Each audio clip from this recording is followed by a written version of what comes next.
Thank you for joining. I think we are now live. I appear to have myself not on mute. I think I've managed to have some degree of success tonight. So yeah, thanks for joining. What we're gonna do is we are gonna go off and try hack OWASP Juice Shop. One of the things I want to try to do is make this as interactive as possible. So what I'm gonna do is I'm gonna remember the URL. I have this here which I've run. I'll explain it in a bit, but I'm gonna paste a URL in the chat. This URL here, and this is publicly accessible. Please just act within reason, so don't like try to denial service it and that. But let's try see if we can tackle this together essentially. So here's the URL here. Let me see if I can get it typed into the chat as well. And I will be able to then share this with everyone. So those who are interested in kind of playing along or want to try it themselves can go off and hit this URL as well. It's publicly accessible. As I said, please don't try it now on services and that kind of thing. Not that I'm sure anyone watching wouldn't do that, but yeah. Cool. So the first thing that I've done, because this takes some time to do, so I've already gone off and run this scan. So if you come and have a look, what I've done is run a scan using a free open source tool called Necto. I've had some degree of success with it, although I've not really used it that much. So if you see here, there's a HTML file that it's generated.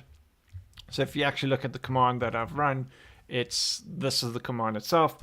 So if you're using something like Kali, you can, I think it's pre-installed if you select one of the options. Otherwise, you can just install it. It's pretty widely available, especially if you're using like Debian packages. You should be able to download and install it on things like Ubuntu in that. This could be quite helpful if you want to do kind of CI/CD type approach, where you can just run a one-line command and have a scan run against your web server. So in this case, we've run against OWASP Juice Shop, which I'll cover off what that is. And it allows you to then kind of test, run an automated scan. It's what's called a DAST, a dynamic application security test. Think of it kind of like an automated pen testing type approach. So it will try to do things like SQL injection, cross-site scripting, and then also check for common things like weak security headers or missing security headers. So we'll go through the report as we're going through. I just thought I'd point this out. So if you want to run it at home, this is the command you do. So necto -h is host. So we scan in this host on port 443. So it knows automatically HTTPS.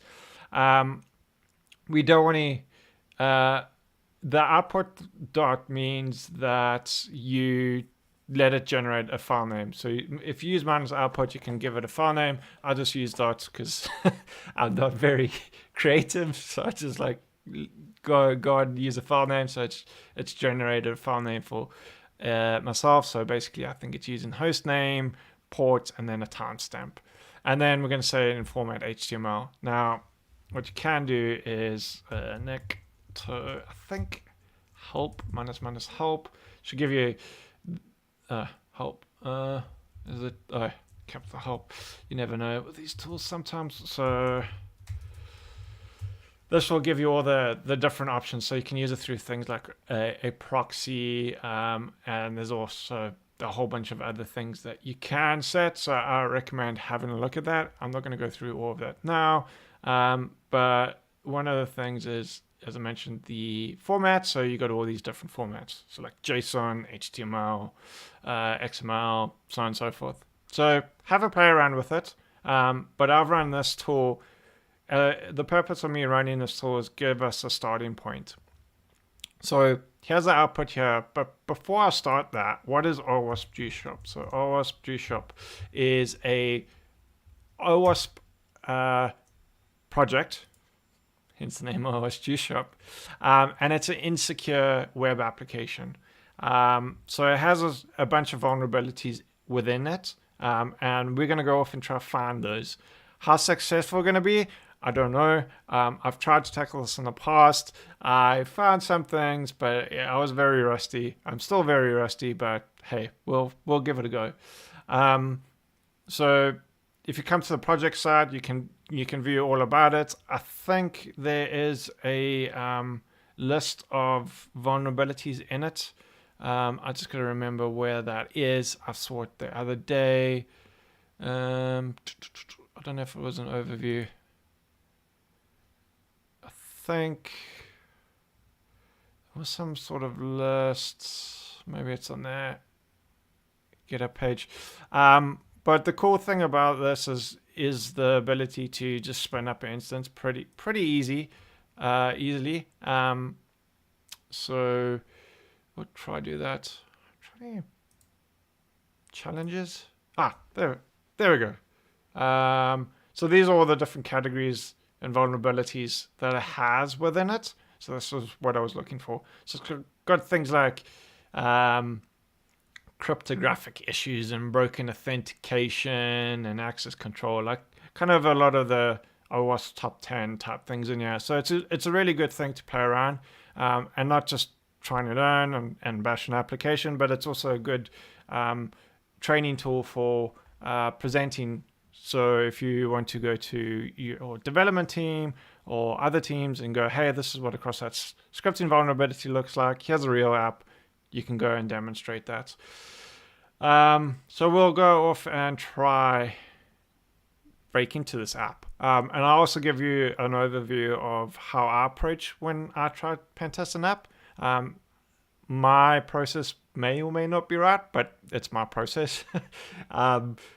Whether it's successful or not, I don't know. But it's the thought process that I go through. I think there are standardized approaches to this, but I'm not a real pen tester per se. So a lot of pen testers out there will have a more formal approach, where I often don't have the time or structure around that. So I just kind of dive in. Also, I don't have to write out all the reports and that, which is a very fun side of pen testing that many people don't realize. So coming to it on GitHub, so you'll see the different deployment options. So as you probably recognize by the host name, it's using Heroku. So there's an option here to deploy it. One-click deploy, really awesome. As long as you have a Heroku account, you can then just deploy your instance, clicking a button. Really simple, really easy way to get it up and running. It's great. And it's also free. Then other ways you can try to compile it and run it yourself. It's probably the most effort. Other options that take less effort are things like Docker. Docker is pretty cool. If you've got any Docker or even Kube running, you can do a deployment on Kube or just spin up a local Docker instance and run it that way. And then there's EC2 and all that. So go have a look. As I said, I've just spun up a Heroku instance. In the past, I've also spun up a Docker container. The nice thing with Docker containers, it's all local on that. So if you especially want to do within an organization and you don't want people messing about with it, you can then keep it private. You can also spin it up, spin it down, and really easily kind of resync it or reset it. Cool. So that's a brief introduction to OWASP Juice Shop. The app itself is a kind of online shopping site, hence the name Juice Shop. So let's bring it up. So what I have running is a Firefox instance. Let me get the actual host. So we're going to copy that. And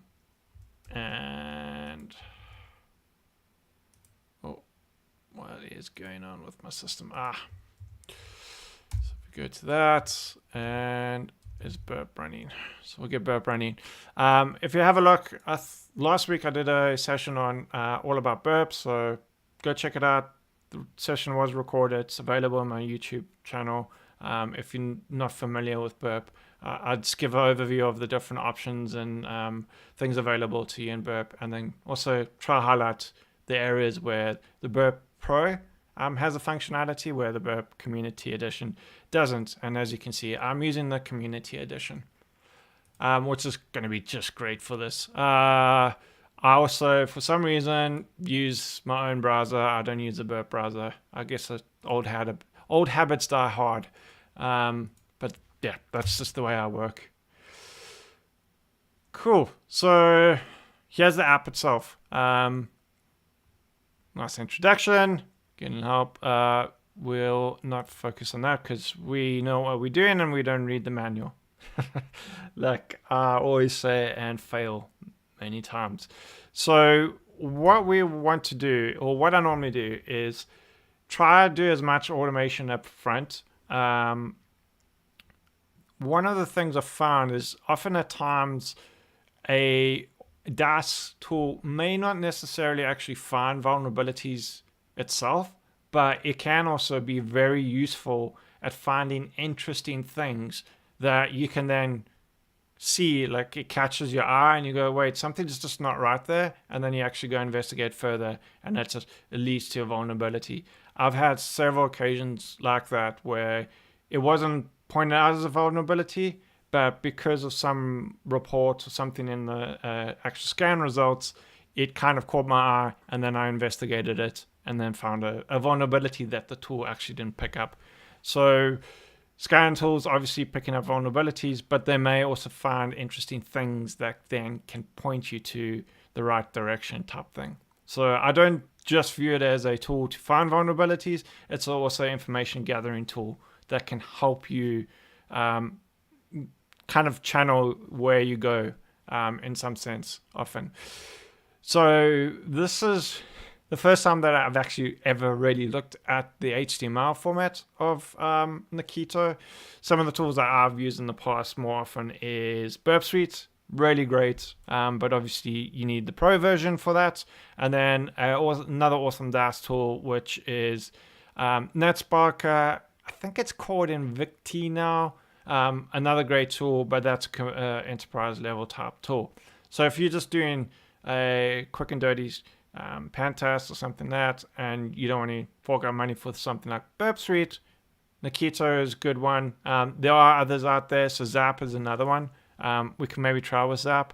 I know in the past I've tried with Zap and it created a lot of noise, but hey, we can maybe try it again. So I just thought, let's give a go with Nikito. It's really cool because it's just really lightweight. Just throw it at it and it will run. How good the results are, we shall find out. All right, so just going through the list. First one up here. So that's giving us information. That's more informational. Okay, so it's got a version here, Vigu. That's just kind of banner grabbing. We'll look at that later. Access control allow origin header star. This is interesting. So this is part of CORS, or cross origin resource sharing. Oh, looks like someone has successfully solved a challenge. Congrats, whoever that was. Someone got to it before me. What this is websites that allow. So if you imagine you have a website and you have another website, you don't want a user visiting one website to then be able to interrogate another website by default. But there may be cases where you want those two sites to start communicating to one another through the user's browser. And that's where cross-origin resource sharing comes in. So you're using a different origin to allow it to share the resources of the original one. And you can control that with CORS headers, and that's what this is. Now, a star wildcard means everything. So generally, you don't want that. You want to limit it to the specific hosts or the origins of the services that you want to allow to hit that site. Star means you could do everything. So if there's any sort of cross-site scripting vulnerability, then you can have other sites interpreting that and fetching and even doing actions on behalf of the user, which is not great. This here is a security header. It's kind of not really used that much anymore. I think it's becoming deprecated. Feature policy, again, another security header. I think that's part of the CSP. HSTS. So these are more security headers. Won't go into those too much because that's not interesting in context of this. I can do a whole session on security headers. So this is the first one. This is an interesting one here. So robots.txt. So if we go to this, you'll see there should be a site called, or a resource called robots.txt. Now, so sites have this file there to tell scanners, crawlers, so primarily web crawlers around search engines, what things to index on the site and what not. So in this case, we're saying don't index /FTP. Now, the problem with this is it's that kind of security through obscurity, which is ironic because you're saying, well, don't index this resource because I don't want people to know about it. But if people go to robots.txt, they can then know it exists because it's explicitly telling people not to index that specific resource.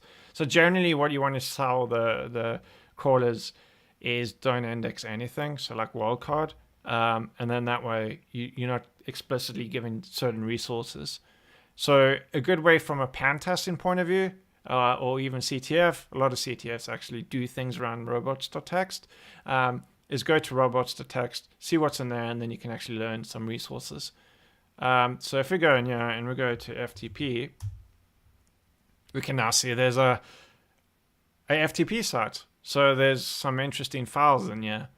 So we'll keep note of that and we'll come back to that.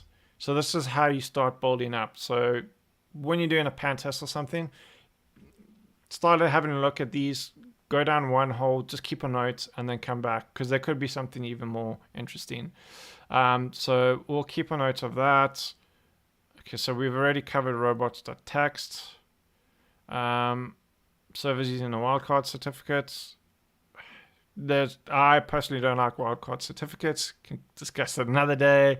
Content encoding. So this is kind of TLS type attack. Again, probably not something that interesting. So these are interesting. We'll have to try these as a head. So there's a lot of them. So I don't know if these are actually true, but let's try it out. This one here is really important. So in Java world, and this one, yeah, actually, in Java, the key.jks is where an app typically stores all its certificates and private keys. So this could potentially contain private keys for the app. So that's why that's a pretty interesting file. So we'll go have a look at that.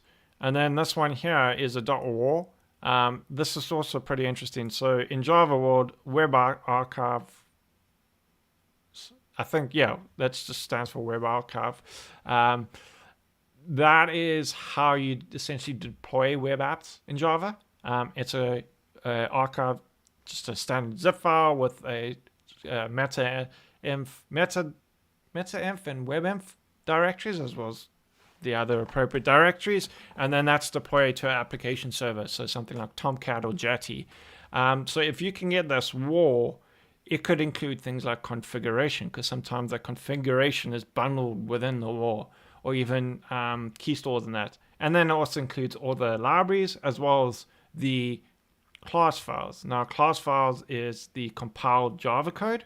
So if you get access to that, it's quite trivial to decompile Java code. So then you can get access to the source code. that is going to be really useful if you want to reverse engineer the app. Now, obviously, in OWASP Juice Shop world, the source code's available, but the premise is we don't want to just go to the GitHub repo and go look at the source code. So if we could download this WAR, that is a legitimate means of what an attacker would do. Or if you're doing a pen test, you find this WAR file. That way you could reverse engineer the app. So you essentially have this notion of black box and white box testing, where black box is you don't know the inner workings of the app. So you essentially just got the web app, what a typical user would see. So you can't see any of the code or anything behind the scenes. So it's essentially black box. You can't see into it.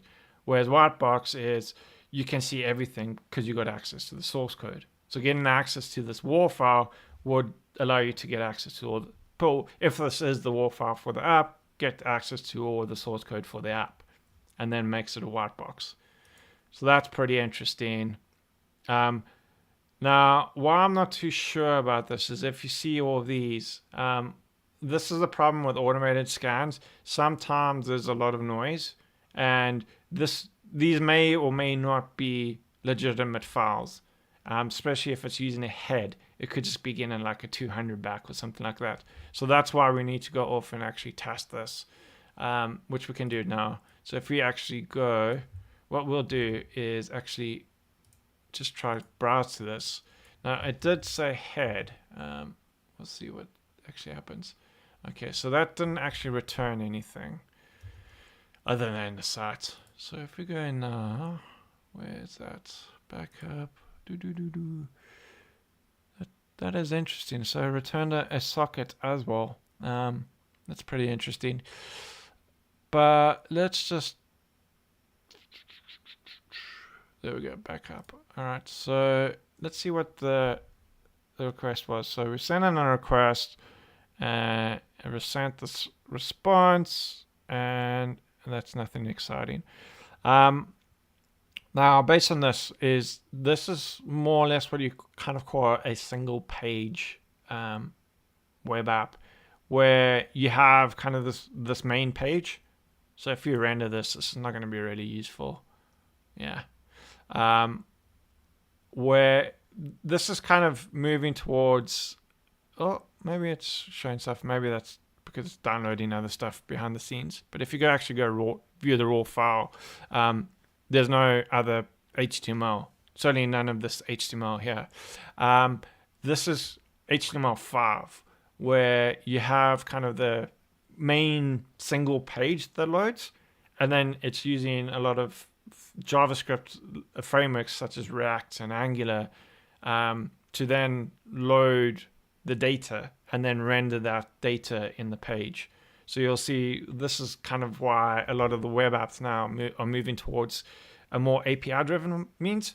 So in fact, you do see that there are things like REST. So these are all the kind of API calls where it pulls that data and then uses the JavaScript framework to then render that data on the page.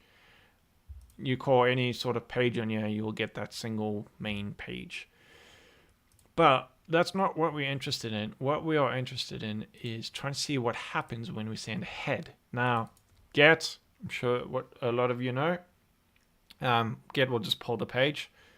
Head does something similar to get, but it only asks the server for the headers back. So it actually won't get the body itself. So if we do a get, just do this again, and we send this, you'll see we get the headers as well as the response body. Now, if we do a head, we're just going to tell the server we just want the headers back. We don't actually want the body. And there you can see. Now, this is why I wasn't sure, and I don't think this is really true. So this is what you must probably term a false positive. It results in something that it's reported as an issue, but it's actually not. So if we do a head, we get a 200 back, and I think that's what it's detecting to say this is an issue. I'm saying, hey, I called this, it returned a 200. Anything in a HTTP response, 200, so 2, if you put XXX, So 201, 202, so on and so forth, is considered a success. So this is what a lot of scanners use. Send a request, they get a 200 type error status code. They'll see that as success, so they'll flag it up as a potential issue. Because single page web apps generally work on the premise that any kind of root level request you do will always return that single page. So you could possibly do something like that and it'll return a 200. And then if we do a get, it generally returns that single page. This is why HTML5 pages and scanners can be such a pain because of this kind of concept. Like the DAS scanners are getting there, but they're still very much on the premise of send a request, get a response, send a request, get a response, rather than send a request, get the main response, and then go off and do all these API calls. So you'll probably find this with a lot, with especially the free version or free solutions to DAS scanners that haven't quite caught up to the modern web apps. So I'm going on a limb to say these are probably all false positives, but just to make sure, let's just call that one there and see what returns. Just making sure. I think it's going to be the same. So if we call that, send that. Yeah, it's the same. So these are all going to be false. False positives. So let's ignore all these. Now, this is the problem. Like one of these could actually be true, but the likelihood is probably low. But you never know. And obviously, sending a head is not going to be useful because it doesn't return any response. So it's just going to give you the headers. So those aren't going to be helpful to us. What we really want is get. And now this is going to be fun. Jeez, oh. Now you can see, wow, these scans can be a pain sometimes. All right, so the scan is not that great. Okay. All right, so this here may or may not be thing. So a site.tgz is kind of a sitemap. So some sites might have this, and it gives you a list of all the resources within a website. So you can work out if there's like things that aren't publicly available. So like an admin console that's somewhere. That those types of things can be really helpful and useful. But in our case, it doesn't exist. What is interesting is this /public. Now, this to me does look valid because it's doing a get and it's returning something. But again, it could be a false positive. But let's try it out. So we'll just try it in the browser.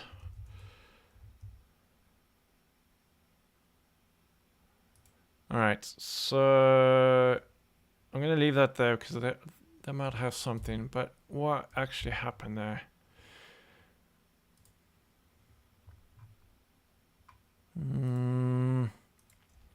Okay, just viewing that single page again. All right. Cool. That's interesting. It's got a JavaScript as well. Anyway. Cool. So nothing that juicy in this other than the /FTP. So let's go into the FTP. So this is what you would do. Go through the results and then start working your way from there. Because those are like kind of better definitive things. And then you could work back from there. So quarantine has some interesting things here. Now,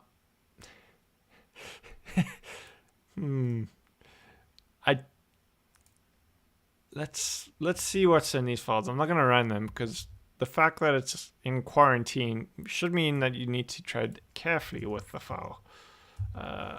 but let's just see. So some things we can do in the file.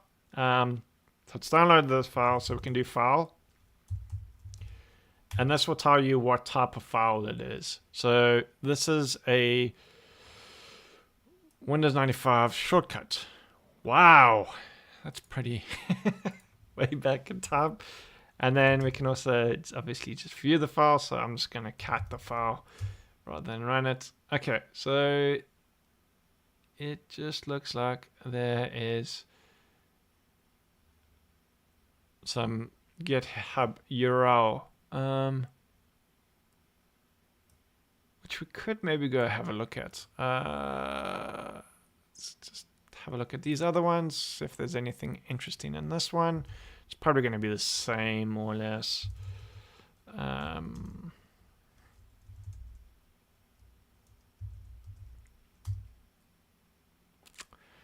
Yeah. All right. Well, let's do this. wget. Let's download that. No, wget. Cool. All right. So wget is a good, quick and easy utility that just pulls webget. So you just give it a host, the URL, and it'll go off and download that file. So in this case, we've downloaded that file. Let's see what actually it is. So it's a Mac executable, and yeah, probably don't want to do that. So I'm just gonna view the file. It's probably gonna be a load of binary, yeah. But what we can do is there's another thing called strings. So if you use strings, this will pull all the strings out of the file. Now, often the case with binaries, any sort of string will still be stored as a string within the file. So if there's any things like passwords or URLs and that, they should appear somewhere as a string. Now, there's obviously a lot to go through here. Which is going to be fun. Yeah, there's a lot to go through there. But let's just see if we can see anything that stands out that is pretty interesting. So let's actually cat this to a file. Strings.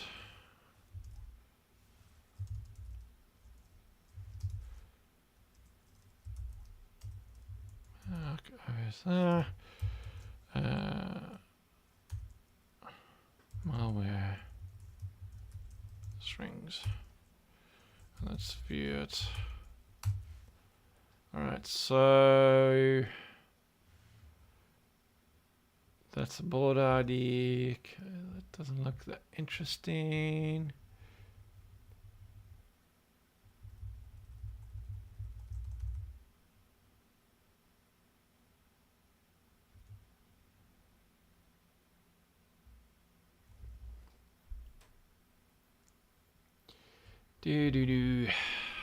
Let's just probably need to start grabbing.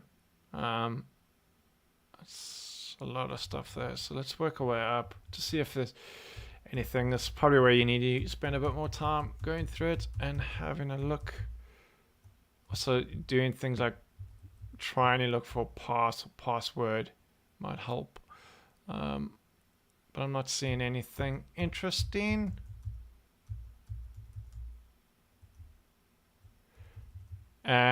And also, I'm not a reverse engineer or binary engineer, so there's probably a lot more to this than what I'm doing at the moment. I focus more on web apps. Just trying to see if there's anything. There's got to be something in here, because why would that exist? Let's just look for pass.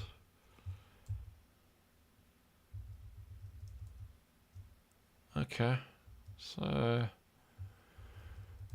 well, okay, let's do this instead. So we're going to do a grep, -R for case insensitive, and let's just do password, and malware strings. All right.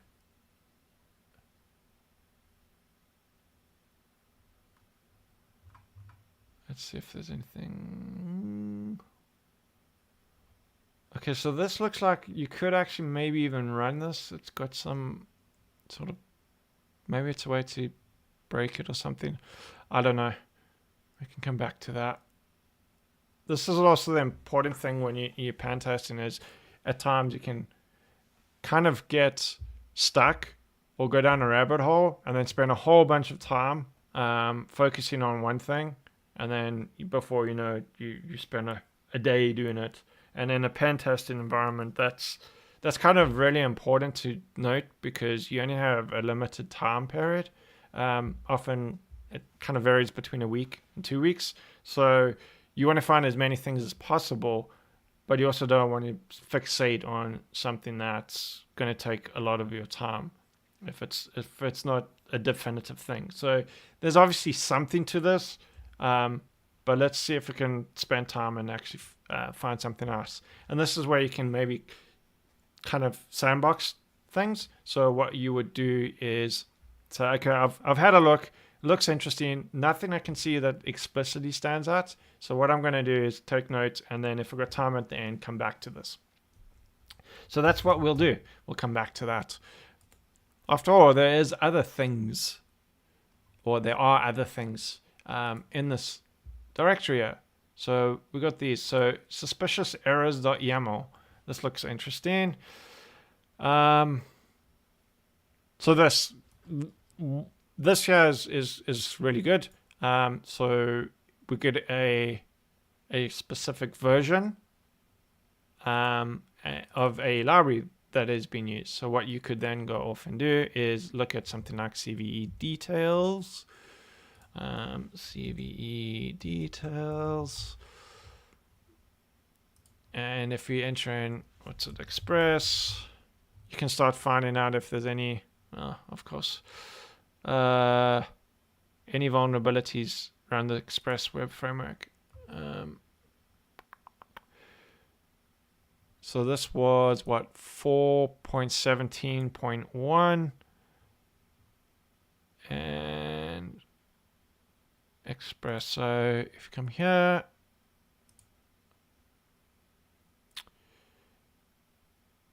so there's the vulnerability there, content type, so allows, you can get XSS. So again, these are the types of things. I think it's, what's it, VulnHub is another top thing that you can go look at. No. What is it? VulnDB. That's the one.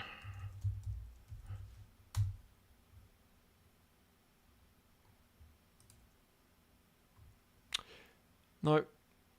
What is it? Is it VulnDB? Is this one? No. I gotta remember the name. I'll have to find it. I forgot the name. If anyone knows it. ExploitDB, thank you. That's the one. Told you I was a bit rusty. So again, you can search for it.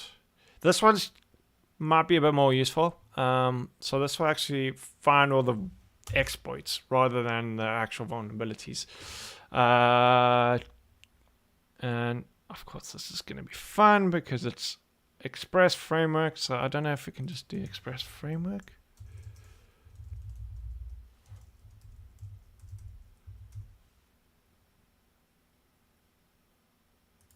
Does that not work? No. Yeah, great. We'll come back to that. So again, of course, Microsoft Express. If anyone's got any ideas of how better to search for Express, please let me know. Node is not my world. But yeah, so Express is a framework within Node. So this also then gives you indication that this site is running on a Node framework.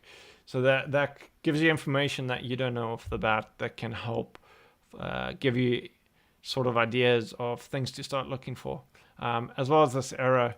Yeah, this gives you nice details of the kind of obviously the version, but then also core stacks and that. So if generally you do not want to print any stack traces, because this can give away information of what's being used, and the kind of libraries, and also if there's any sort of internal sort of code being used, you can use that as information.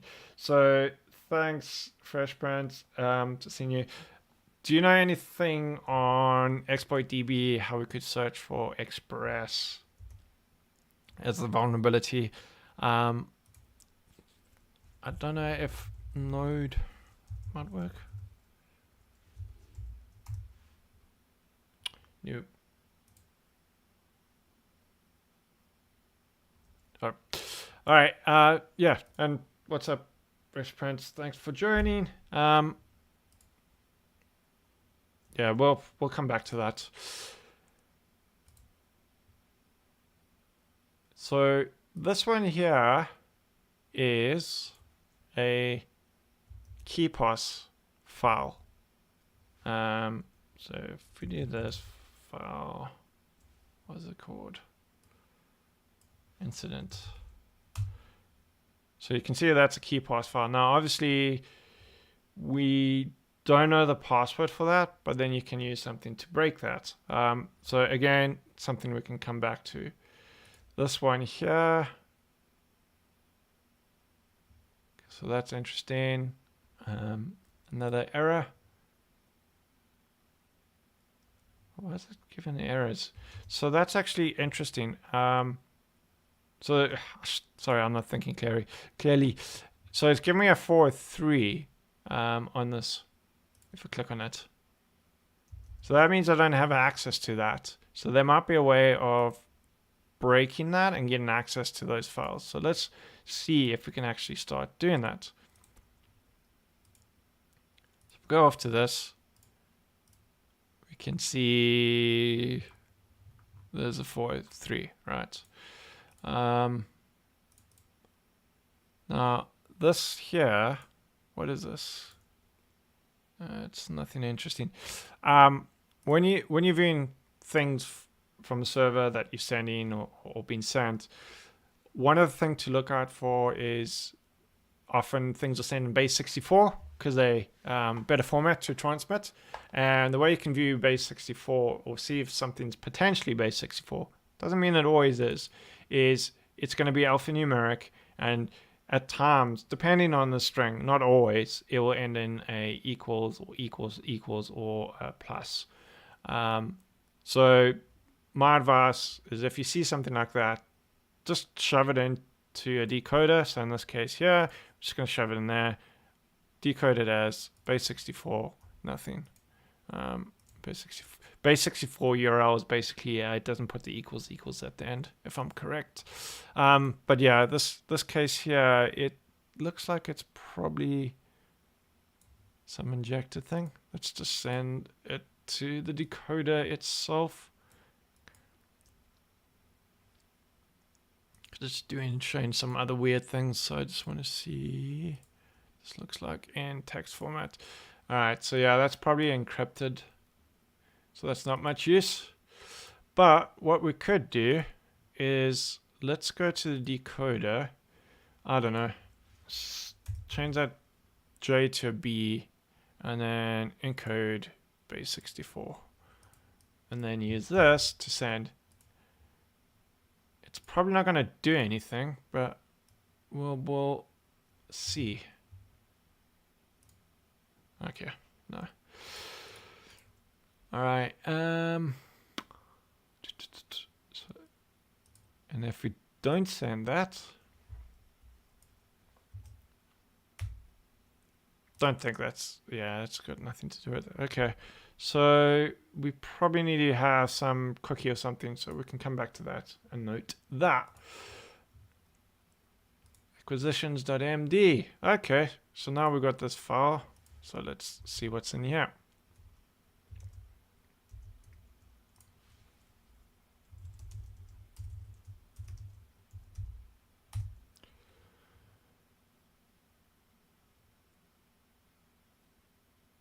So, all right. So we found a vulnerability here. This would obviously be a thing that would go on a report. This is confidential, no distribute, publicly accessible.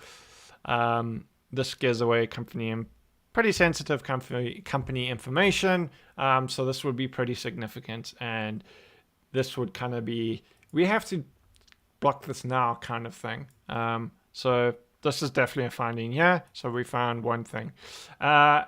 Which category it will fall in? You could say broken access control, because it shouldn't be publicly facing. This looks like an Easter egg, again 403, so we probably got to play around with authentication. Legal, this looks interesting.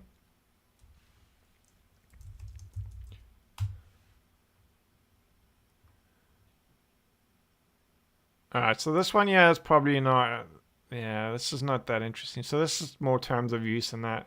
It's probably going to be generic public information, so I wouldn't worry too much about that. This one does look interesting because it's got encrypted in it. So let's see what's in this. All right, so this all looks to be base 64, but it could potentially be encrypted as well. No, that's not base 64. That is some form of encryption. Alright,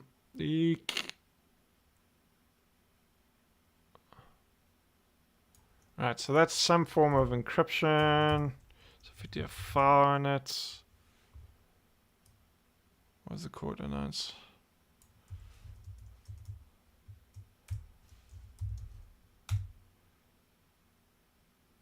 Okay, so that doesn't give us that great information. I'll have to do further investigation. We'll be using some form of encryption.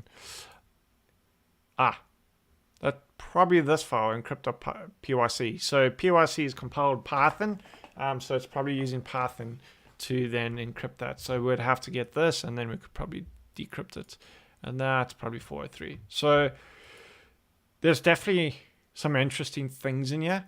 We just have to figure out how we get past that 403, which is likely broken access control.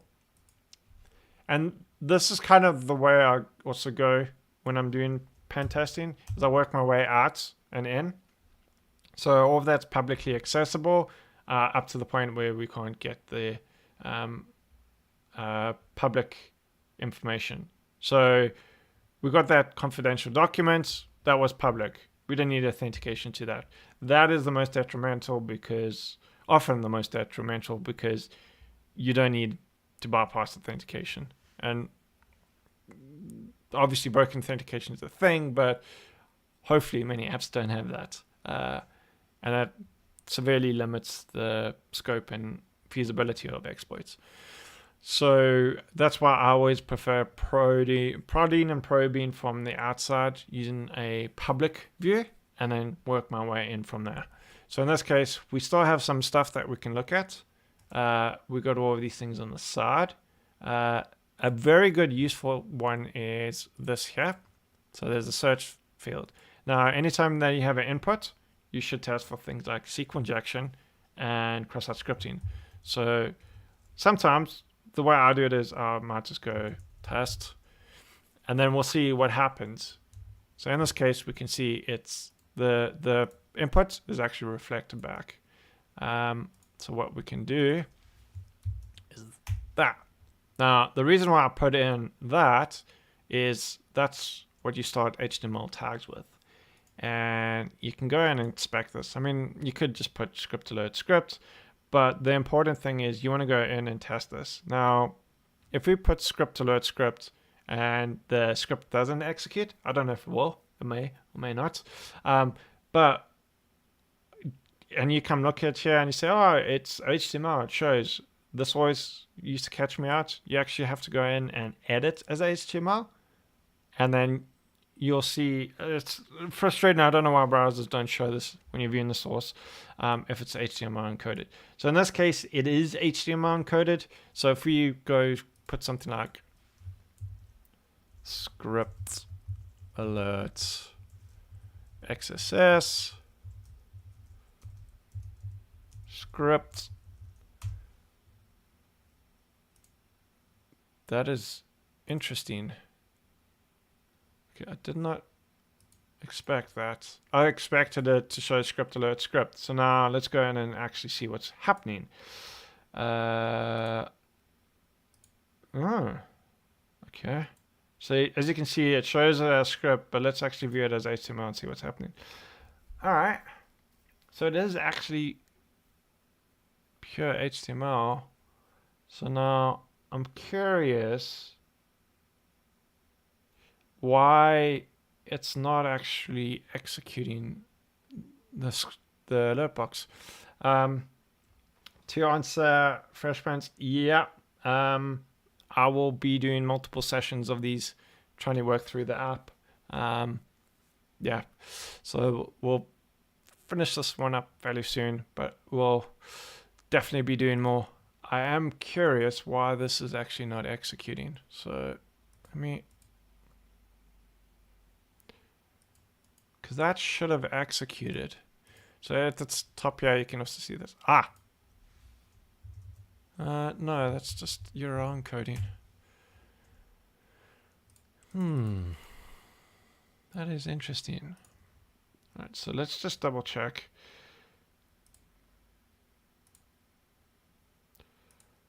That there is, let's just edit this.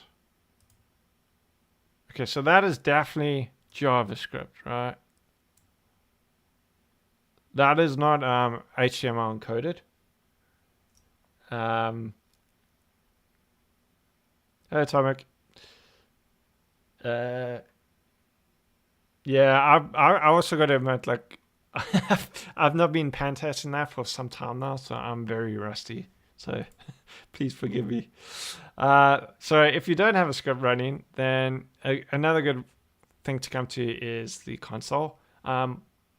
But there's no errors. So normally if there's like a CSP or something triggering, it would show a log in the console outputs, and then you'd see why it's not triggering. I am really curious why this is not triggering, because this should definitely show an alert box. Let's just try something. I don't think it's going to matter, but let's just make it simpler. So let's not actually put in any of that.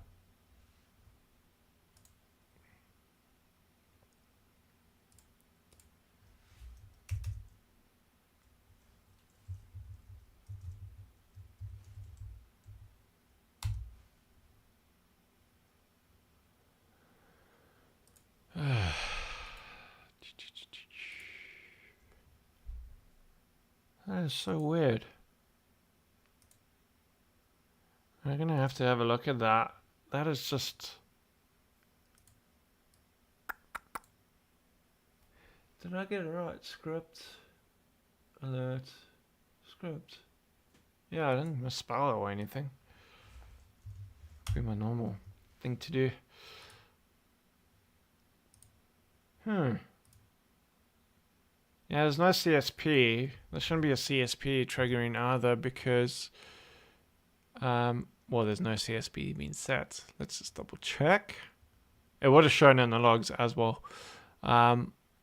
Anyone got any idea? Type it in the chat. Because using a span, I don't think that should matter. I could be wrong. Well, let's maybe, because there's those. So what we could do is end the span.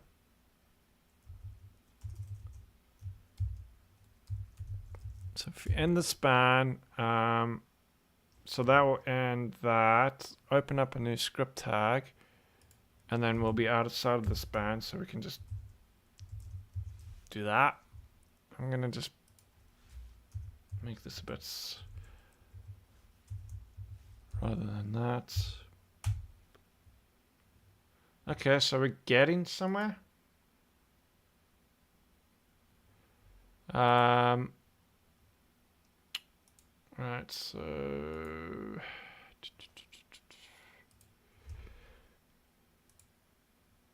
okay, so it looks like it's trying to do some weird filtering.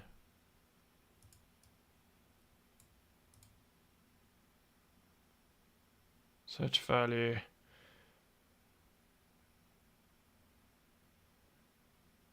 Console.log. We can try that. So you can also execute actual XSS things in here. So if you just go as console.log.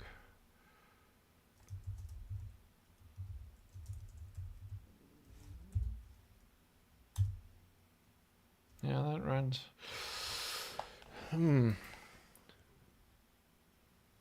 Yeah, it's kind of weird. I thought even still within a span, it should have still executed. I don't know. I'm no HTML guru. As I said, I'm very rusty, but it does look like it's trying to do some sort of filtering.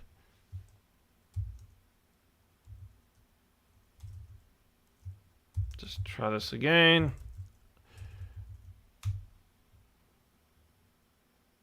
That is weird. So it is there. So what we could do... Script. This is going to be bad. It's going to be horrific.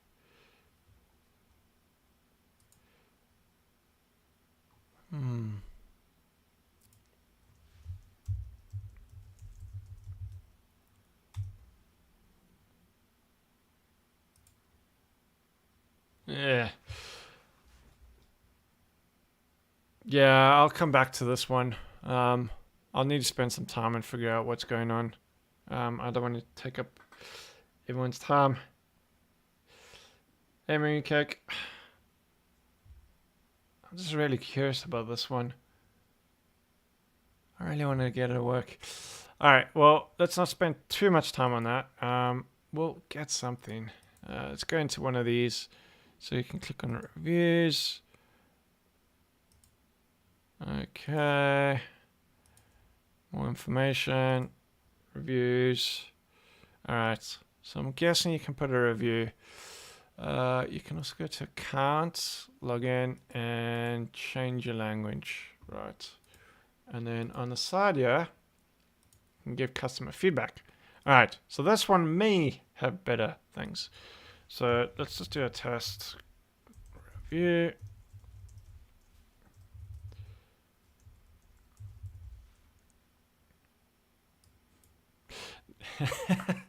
Everyone loves capture. Now, this capture is broken. The reason why captures should be, in a way, hard to read, but ironically, often machines read them better than humans. But the idea is they should be difficult for a machine to interpret. A human should be able to interpret them. So if you're just including raw capture like this, what this means is you could then essentially create a script that would then pull this.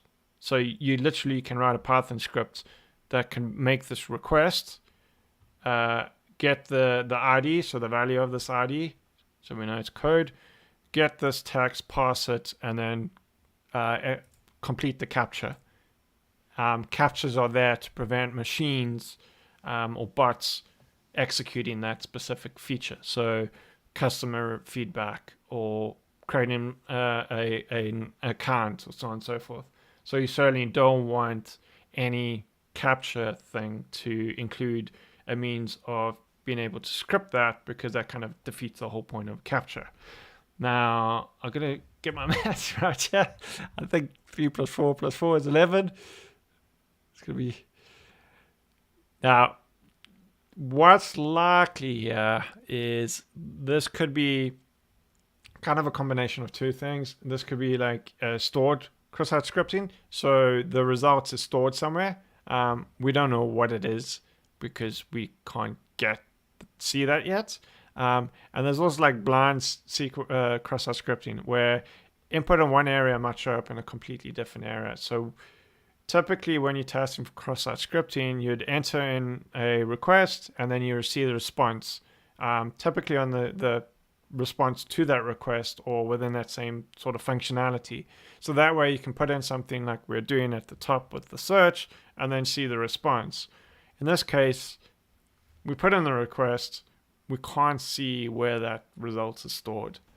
So we don't know if it does contain cross-site scripting or not. So if we put something in like script alert script, something like this,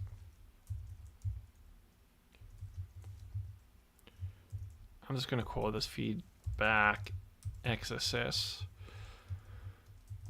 We're not going to be able to see this because it's obviously not shown on the next screen. Wait, what? Oh, 4 times 2. 4 times 2 is 8. Fail maths. But what we can do is let's just see if there's anything interesting. Oh, okay. So this is also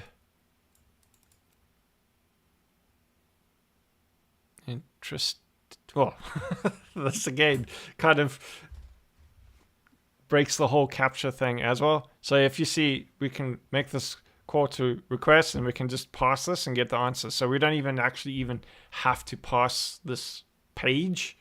We can just make a call to / rest capture and we'll get this JSON, pass the JSON, pull the answer, and you can go off and hammer this. Trying to see if we could probably script this with burp, but I need this one here is also interesting. Rest user who am I? So we can't see who am I, but there's probably some interesting thing there. But as we see, the poster just tells us that we've sent a post. Now, there is something interesting. So you see, here's an anonymous, but we can't change this here. Now, one problem many people do is just assume that any sort of validation or enforcement that you put client side will prevent an attacker from breaking this. Like, I can't change this on the web page, but I can change this in the request that is sent. So if I now come here and go intercept, and we go, I don't know, script alert non XSS.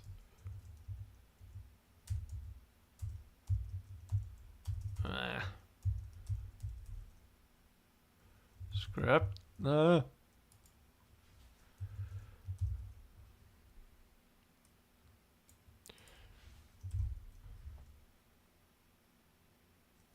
So actually, we don't want to do that yet. I want to put it in for the author because that returns it. So let's just do this is a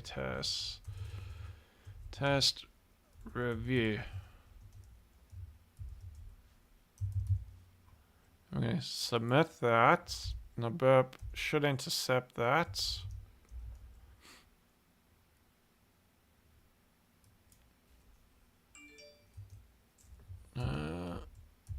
What is that? Oh, that's sockets. I'm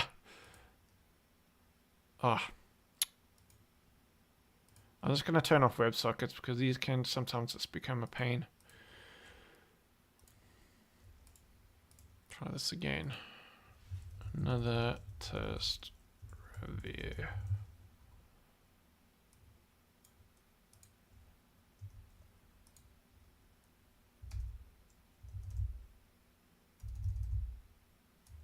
Okay, so that is the comment. So it takes the comment and then appends the author to it. So if we now just put that in, and let's see what happens. And okay, there's nothing interesting.